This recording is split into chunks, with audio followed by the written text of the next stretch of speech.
Hello, my name is Joshua Derivo, and this is my Physics 2211 Lab 1 Constant Velocity. The purpose of this lab is to analyze an object in the real world moving at constant speed. By recording the motion and extracting position and time data with Tracker, then using GlowScript to construct a computational model of the object, this will help us build a stronger understanding of Newton's laws and how to predict motion in the real world. The key fundamental principles used in this lab are Newton's first law of motion. An object in motion will remain in motion at a constant velocity unless acted on by a net external force. Newton's second law of motion. The acceleration of an object is directly proportional to the net force acting on it and inversely proportional to its mass. The momentum principle, which states the change in momentum occurs only if there is a net force. And lastly, the kinematic relationship between position, velocity, and time for constant velocity in motion. The object that was used in this lab, or the system, was a 16-ounce Monster Energy drink, specifically the Ultra Vice Guava flavor. The surroundings is the table. The calibration tool I used for tracker was a ruler, and the camera setup was a stationary setup. The next clip that's about to play is the video of the lab.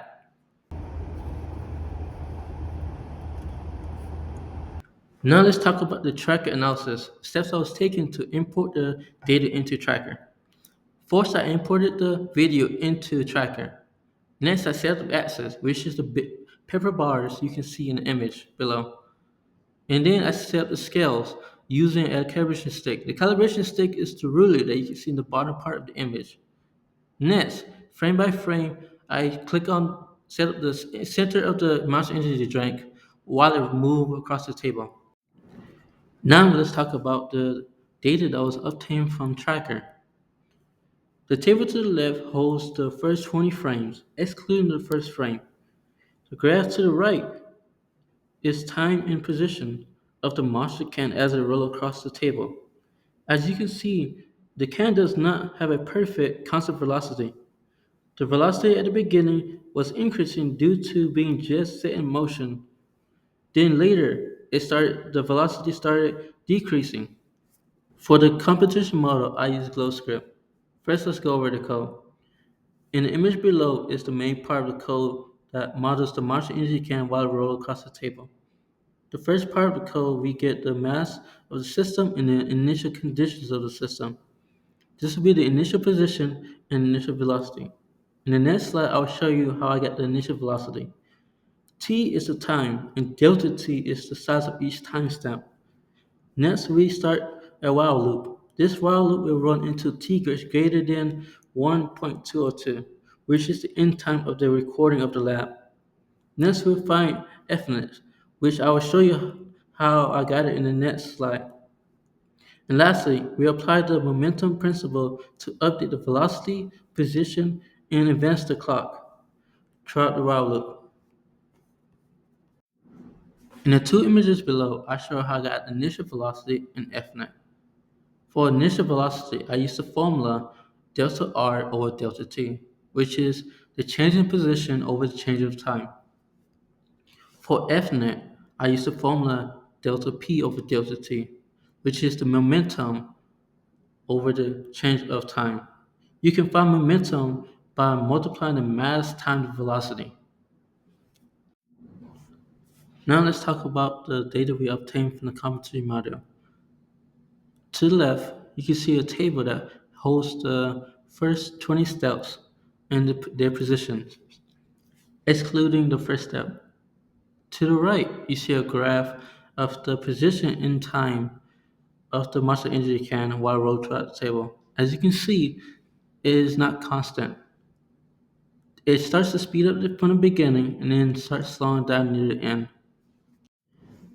Let's look over the tracker data versus the GlowScript data. As you can see, they are very close, but there is some differences.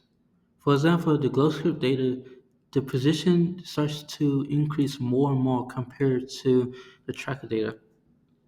There's a higher curve to the graph also on the glow script data than on the tracker data. On the next slide, we can talk about the errors that might have occurred to show this difference. Now let's talk about the possible sources of error that might show the difference between the tracker and glow script data we saw in the previous slide. First, many clicking on the object frame by frame introduce human errors. Also, while the object is in motion, the frames are blurred, which makes it very hard to pinpoint the same point each time. And we also assume constant velocity, while small acceleration, deceleration due to friction or surface bumps are included. And also, the modeling is simplified. The composition model assumes zero friction, which is not true at all. Lastly, let's go over the what if and what does it mean questions part of the lab. What if the axis were flipped? If the axis were flipped, the shape of the graph would stay the same, but the direction would be reversed. What does it mean to have zero net force? When the net force is zero, all the forces cancel out that are acting on the system. Counting four forces that is active in our system currently, which is the force of me pushing this Monster Energy can, gravity, friction between the can and the table, and air pressure. Thank you for watching and have a great day.